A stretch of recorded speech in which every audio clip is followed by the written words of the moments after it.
Let's go to visceral manifestation theory, formation. The human body is a very complex organic body. It is a functional system composed of many tissues and organs.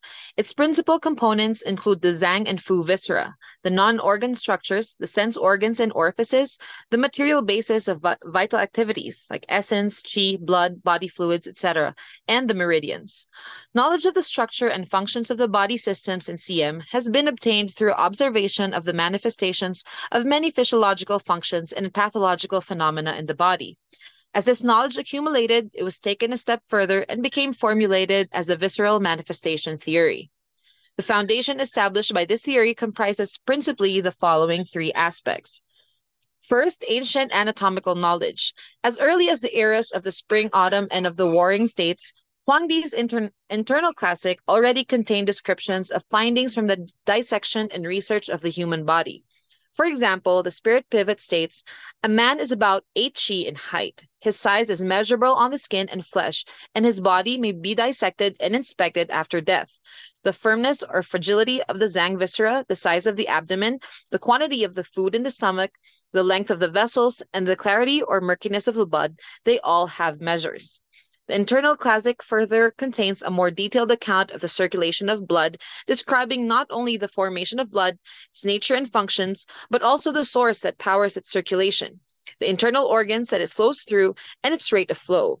This early anatomical knowledge established the foundation of the visceral manifestation theory. Second is a long-term observation of physiological and pathological phenomena.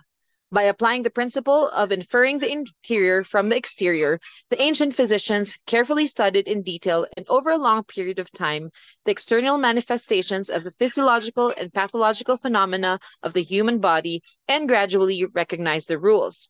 For example, when the skin was chilled, the common cold could develop easily and manifest such symptoms as nasal discharge, cough, and the absence of sweating. From such observations, the ancient physicians inferred the relationship of the nose and skin to the lung. Based on this relationship, they formulated the theory that the lung has its orifice in the nose and the lung governs the skin. Another example was that when people were anxious, they often had poor appetite and dyspepsia and occasionally abdominal distension.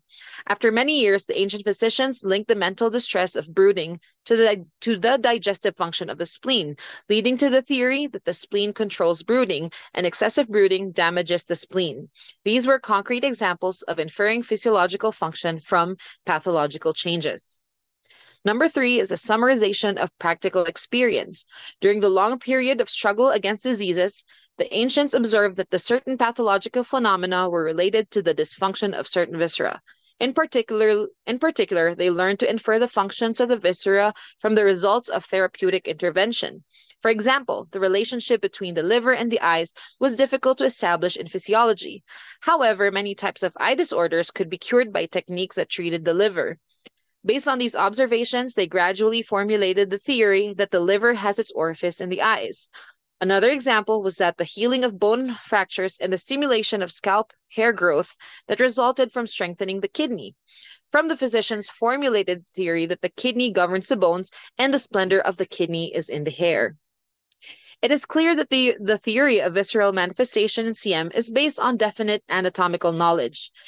It principally employs the research method of empirical observation of people's daily lives and of bedside clinical activities over many years, formulation of theory from these observations, and followed by refinement through repeated clinical corroboration, finally culminating in the unique theory of visceral manifestation.